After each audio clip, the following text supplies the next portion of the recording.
Greetings everyone. Our lesson today is about Module 8, Contemporary Global Governance.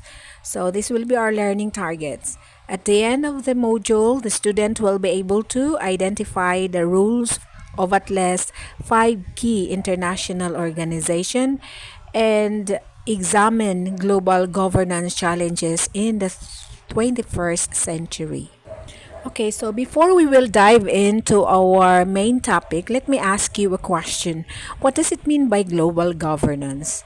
Okay, so when we say global governance, it refers to the way or pamaagi sa mga countries, mga nasod, and international organization that they will work together para ma-address ang mga global issues like climate change, health or security.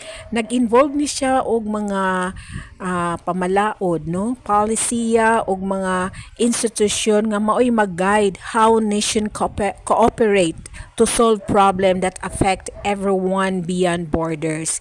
So, it's like a system of teamwork on a worldwide scale where kundiin ang mga decision are made collectively para masiguro nga sa tibuok kalibutan adunay peace, fairness, and progress for all people. According to your module, the United Nations or the UN is quintessential model of contemporary global governance. Since its inception in 1945, this international organization has played an instrumental role in addressing global issues and maintaining international peace and security. So nasabtan nato nga ang United Nations or the UN is an important global organization created in 1945. Ang katuyuan ug tumong niining pagtukod sa United Nations is to help solve world problems and keep peace between countries.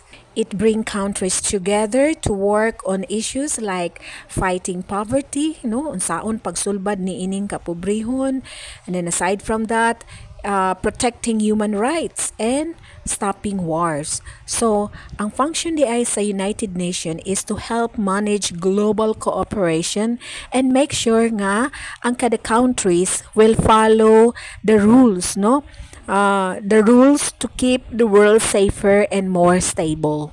So question, giunsa og nganong na-establish ning United Nations? So as we have known, it was established in 1945 by 51 countries who wanted to work together to solve global problems, like poverty, human rights abuses, and conflict. So the United Nations was created after World War II, that is to help prevent future wars and to promote peace and cooperation between countries. Ang idea sa pagtukod ni ining United Nations came from the leaders like US President Franklin D. Roosevelt and British Prime Minister nga si Winston Churchill. So naningkamot sila pagtukod ni ini kay ilang nakita that there is a need to establish international organization. Kay pinaagi ni ini matabangan ang mga nasod ug makapahugpong sabkini sa mga countries together or for the countries to be united para ma-avoid ang another world war and also to create a more peaceful world. Do you know that nowadays it brings together 193 countries? So kining 193 countries magamiting ni sila aron hisgutan og sulbaron ang mga global problems like protecting the environment, promoting human rights, and helping people in need. The General Assembly, one of the United Nations 6 principal organs, is a platform where each member state has a voice and a vote. So, pinaka-main part or pinaka-platform sa United Nations ang General Assembly. Unsa man ning General Assembly? The General Assembly is a meeting of all the countries, that are members of the United Nations. So, dinhi ipahigayon diin ang mga representatives sa mga nasod gets to discuss global issues, Mag-share sila sa ilang mga views and vote on important decision. It's like a big global discussion where everyone has a chance to be heard and participate equally. So every country, no matter how big or small, gets an equal say in the decision made. 'Di ba, there are six main organs ang United Nations. Then ang pinaka main part is the General Assembly. So mauni ang unom ka organ sa United Nations. Dili na lang nako basahon ha kay it takes time. I-post na lang ninyo dira. One of the United Nations primary rules is to maintain international peace and security. This is accomplished through peacekeeping mission, conflict prevention strategy, and effort to disarm and regulate arms. So, ang main job sa United Nations is to help keep peace around the world. So, sa unsa nga pamaagi? So, magpadala silang mga peacekeepers ana nga countries nga naay conflict. That is working on ways to stop fight before they start and trying to control or reduce weapon. So, countries don't fight with them. So, the goal here is to make the world safer and more peaceful for everyone. Ang well-known example sa aning peacekeeping mission sa United Nations is in South Sudan, no? Sa UNMISS.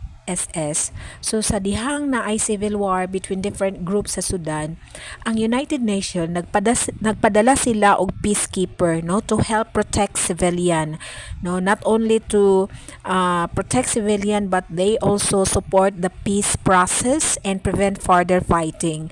So the peacekeeper, ang ilang gibuhat didto kay nagpatrol sila ana nga area, no? They also help with food and medical aid and work to create a safe environment for peace talk. So kining peacekeeping mission, it aimed to help stop violence and create a space for peace negotiation.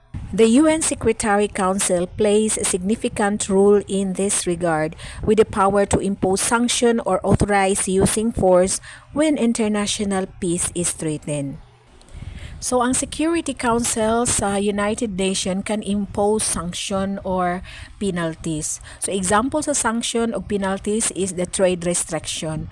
So, tungod kay nagpabadlong ang maong nasod, ang ilang mga traders ana nga nasod tagaan og trade restriction. So, limitahan ang ilang importation o exportation. Dili na free, no, nga mo exchange sa ilang mga goods and services with other countries. Or mag-impose sa higher tariff or taxes sa ilang mga goods, no, nga gitrade. So another trade restriction is iban ilang kargamento. That is preventing certain goods from being brought into that country, no, nga badlungon. Another penalty or restriction is export control, no? Unsa na export control? So dili na sila basta-basta makabaligya sa ilang mga goods sa laing nasod.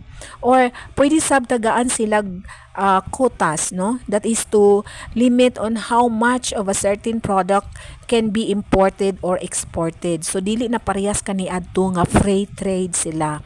So ang trade restriction are often used as a way to pressure countries to change their behavior. Behavior nga ga-violate sa international laws or causing harm to others. So unsa pa kay lain nga matabang ang United Nations? So sa Pilipinas, no? So the Philippines is prone to natural disasters like typhoons and earthquake. So in this scenario, a powerful typhoon has struck a coastal province, no, causing extensive damage and displacing thousands of people. So unsay mahimo sa United Nations? The United Nations can help region affected by disaster by providing money and expertise to support their recovery. So unsa nga pamaagi sa support? This might include funding, no, to rebuild buildings, create jobs, and help communities get back to their normal activities so they can become strong again. The United Nations is also deeply involved in promoting social and economic development through its specialized agency like United Nations Development Program or the UNDP and the World Health Organization WHO. No, it works towards eradicating poverty, promoting health, and ensuring education for all. So pinaagi sa United Nations Development Program and World Health Organization isip iyang agencies, makatabang ang United Nations to improve people's lives by helping with social and economic development, and that is to end poverty, improving health, and making sure everyone has access to education. So ang United Nations adunay mga tinguha gitawag kini og SDGs or Sustainable Development Goals, mga plano sa United Nations that is to create a better and more lasting future for everyone. So unsa man gyud ning SDGs? Unsaon niya pag-create og better and more lasting future for everyone? So ang United Nations Sustainable Development Goals nagset siya og 17 goals that aim to improve the world by the year 2030. So these goals nagfocus siya on things like ending poverty, improving health, fighting climate change, ensuring education for all, and promoting equality. So by working toward these goals, the United Nations hope to create the world where everyone has a chance to live a healthy, fair, and prosperous life while also taking care of the planet.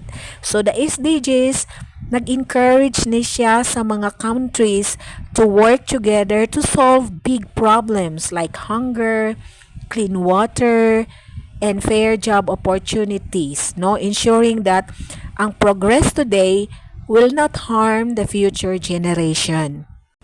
So mauni ang 17 goals sa SDG. Dili na nako basahon ha, kay malangan ta, i-post lang ninyo dara if gusto mo mabasa. So diya sa inyong module, there is a statement, through its agency like United Nations Educational, Scientific, and Cultural Organization or UNESCO, the United Nations actively support the Philippines government effort to ensure quality education for all. This include initiative to improve educational access, enhance teaching and learning quality, and promote lifelong learning opportunities. So, pinaagi sa agencies like UNESCO, United Nations Educational, Scientific, and Cultural Organization, ang United Nations can help the Philippine government in providing quality education for everyone. Kay ang UNESCO nag-work on project that improve access to education, not only to access education but to also to ensure better teaching and learning and encourage learning throughout life. So kini nga effort gitrabaho pinaagi sa pagtukod og mga school, training teacher, providing educational resources, and supporting policies that help all children and adults get a good education. So nasuportahan gyud ang Pilipinas sa pagkabot ni ining gitinguha, which is the Sustainable Development Goals or SDG of providing inclusive and quality education for all. Alright, so let's discuss the challenges facing global governance in the 21st century. So unsa man tong mga challenges nga giatubang sa global governance niining atong kapanahunan karon? So while United Nations is very important in managing global issue, pero sa pagkakaron ang kalibutan nagatubang sa daghan kaayong lisod or tough challenges, like climate change, inequality, and conflict, kini nga mga problema are connected to each other and are very complex. So para masulbad ni nga mga problema, it requires a broad and united effort from many countries and organizations working together. Sama pa nang lit sa climate change. Ang climate change is a big problem that no country can fix by itself. Ang tanang naso dapat mag-work together to solve it. So the same goes for another global challenges like health health crisis, terrorism, and cyber threats. So kini nga mga issues will affect everyone. So kinahanglan mag-cooperate ang mga nasod and join forces to tackle them and keep the safety of the world. So mao ni no ang other challenges sa global governance, ang mga non-state actors or mga organization or grupo nga dili affiliated in any government. Pero do you know nga importante sila no kay they have a significant impact on global affairs. Kining mga multinational corporation, mao ni sila ang mga big companies and international groups nga they are not tied to any one country. So some example of this multinational corporation are Coca-Cola, Apple, ug uban pa. So nganong challenge man ni United Nations ang pagdumala sa multinational corporation? Mga negosyante ni sila no across borders. So it's hard for global institution like United Nations to control or manage what they do. So this create challenges in keeping things fair and organized on global level because of the following reason. Okay, number 1, different laws and regulation. What does it mean? So we know nga nagkalain-lain ang balaod sa kada nasod. Then ang mga MNC or multinational corporation nag-operate sa nagkalain-laing nasod gihapon, no? So unsay mahitabo? Okay, kung unsay allowed sa usa ka country, diin nag-operate ang MNC, usahay illegal sa laing country kung diin nag-operate pud si MNC didto. No? So each country has its own set of rules and MNCs operates in many countries with different legal systems. So maglisod ang United Nations no sa pagpatuman og uniform nga balaod o regulasyon across borders. Number 2, lack of global authority. This means that ang United Nations nag-focus ra sila primarily on regulating the government-to-government relation. Ang rule sa United Nations is to create and promote agreement, treaties, and policies that the countries or the government follow. Wala sila direct authority nga mag-regulate sa private companies like multinational corporation. Kay ang private companies or ang multinational corporation, they are regulated by the laws of the countries they operate in or kung asa ang ilang business. While ang mga international bodies like United Nations or World Trade Organization can only guide or influence regulation through government agreements and international framework. So isa sab sa mga problema kay nakasabuta nga ang multinational corporation are profit-driven. So, naka-focus lang sila on maximizing profit. So, tungod ni ani, ay panahon nga makabypass sila sa local regulation or mag-take advantage sila sa mga countries nga naay weaker countries with weaker regulations.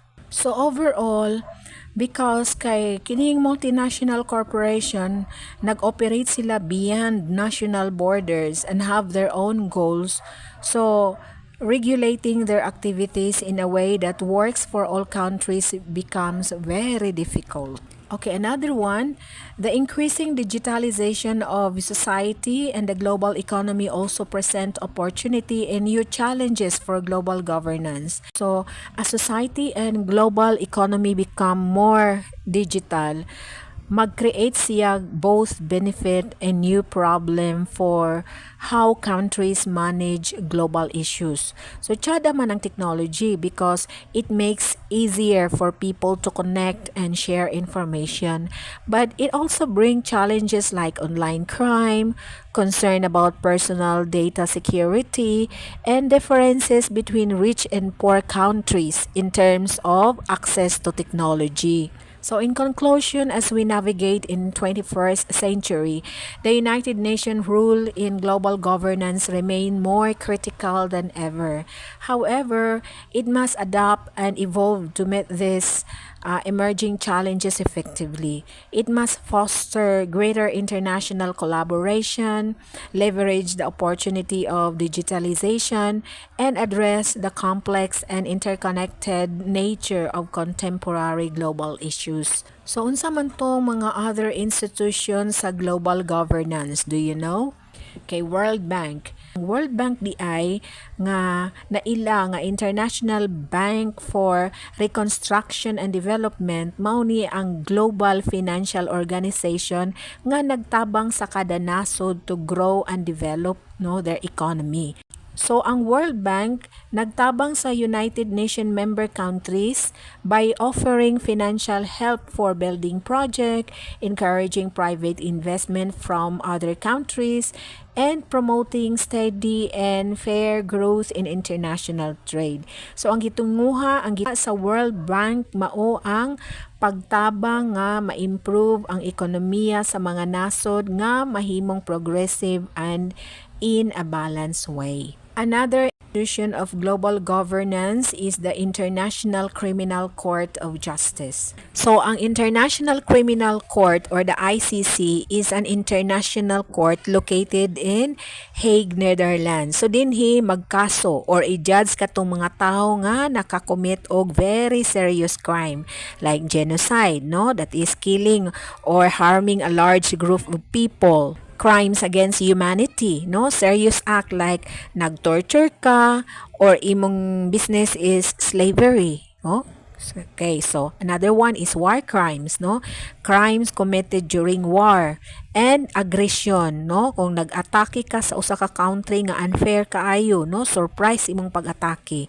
So the ICC was created to make sure that leaders and other who commit serious crime like genocide or war crimes are held responsible for their action.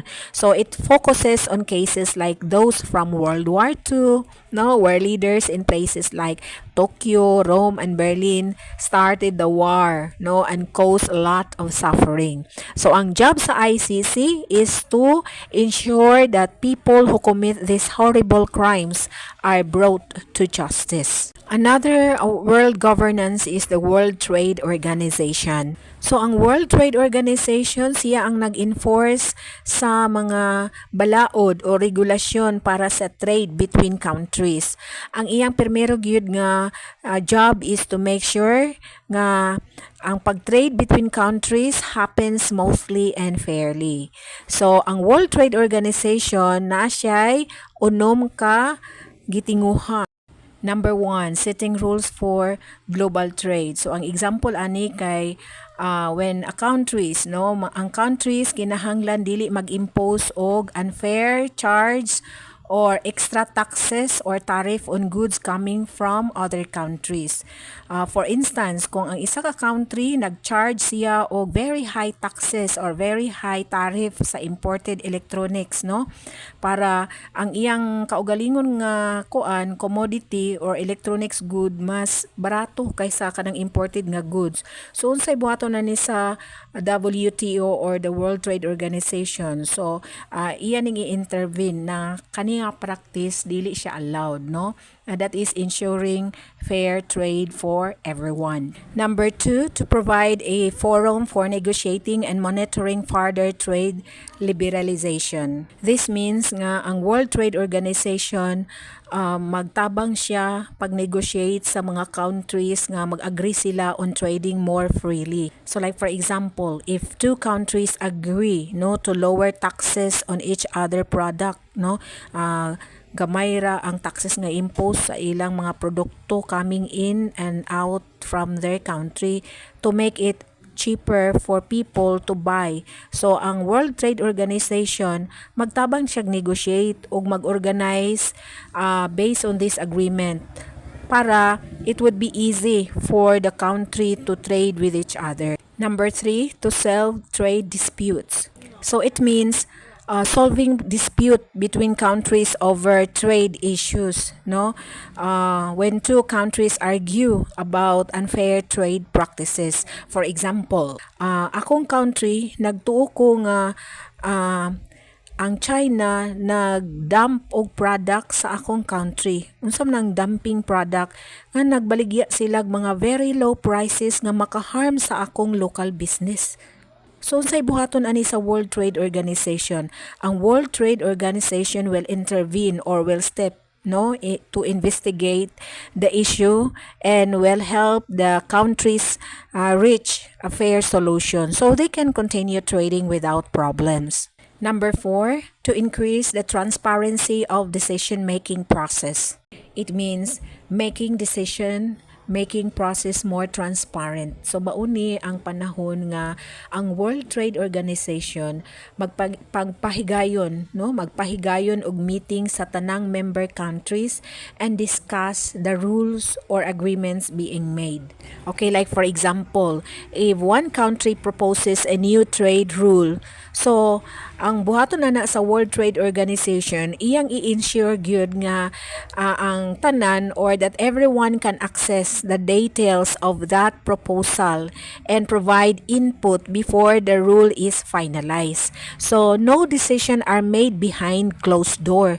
So this makes the process open and clear to all. Number 5 is to cooperate with other major international economic institutions involved in global economic management. That means that the World Trade Organization aims to promote fair trade between countries by creating rules and guidelines that help prevent dispute and barriers to trade. So ang katuyuan ni mao nga i-ensure nga ang trade flows smoothly, predictably, and freely. Number 6, to help developing countries benefit fully from the global trading system. So the best example ani kay when the World Trade Organization provides support to this developing countries by offering training and guidance on how to improve their export. Okay, for instance, kung ang developing country gusto sila magbaligya sa ilang mga agricultural product like coffee, bananas, and to other countries, so the World Trade Organization might help them by teaching them about fair trade rules, improving the quality of their goods, and lowering barriers to access bigger market. Okay, so kini makatabang ni siya nga mag-grow ang ilang business and boost their economies through international trade. So another global governance is NAFTA. So ang NAFTA or North American Free Trade Agreement is an agreement between Canada, United States, and Mexico.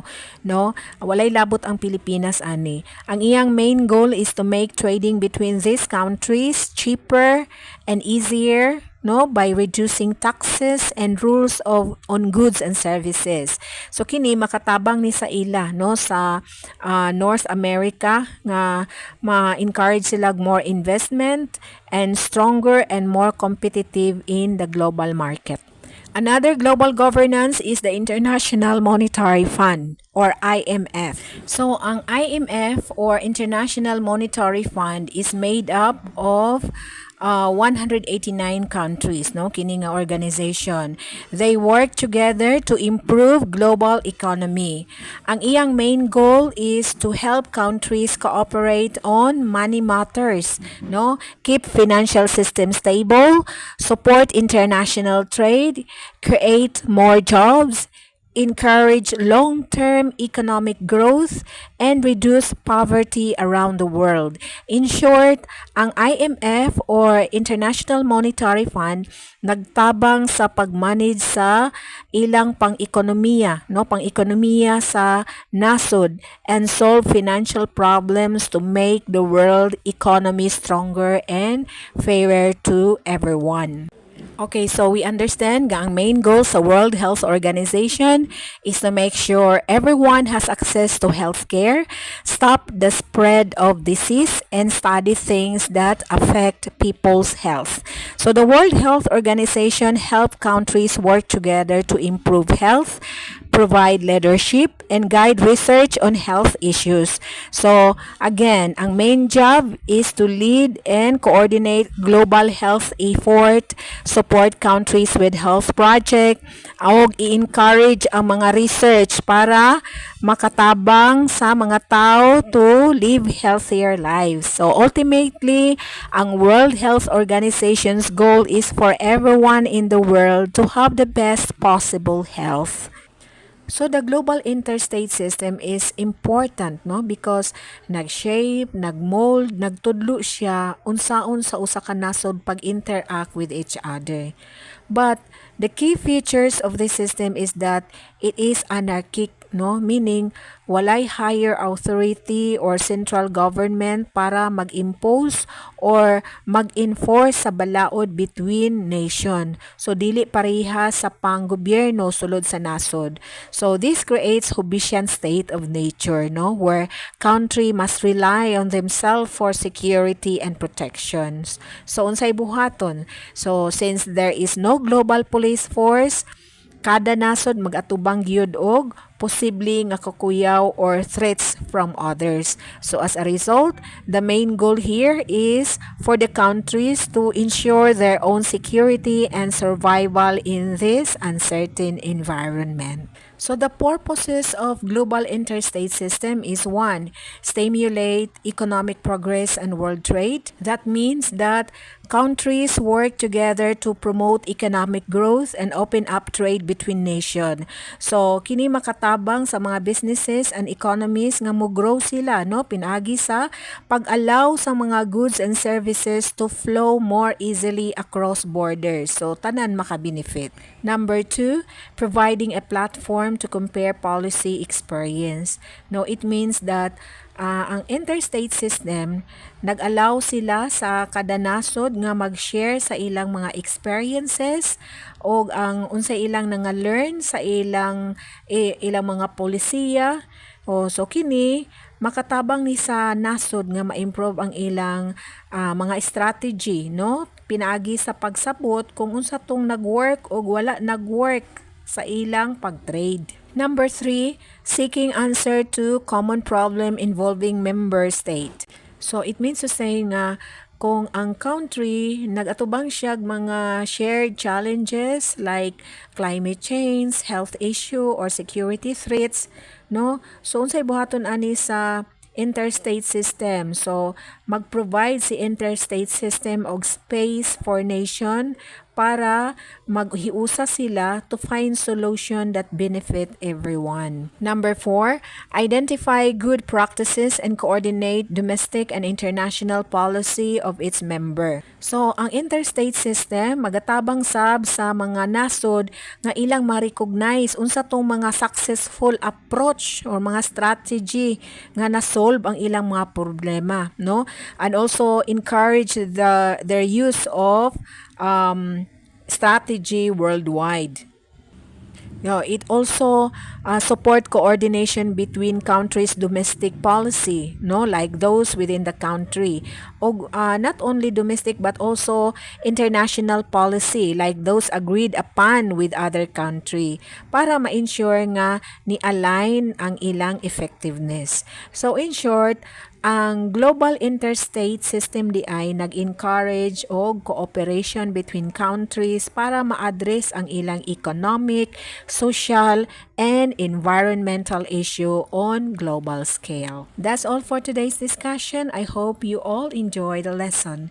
Goodbye, and don't forget to review what we went over.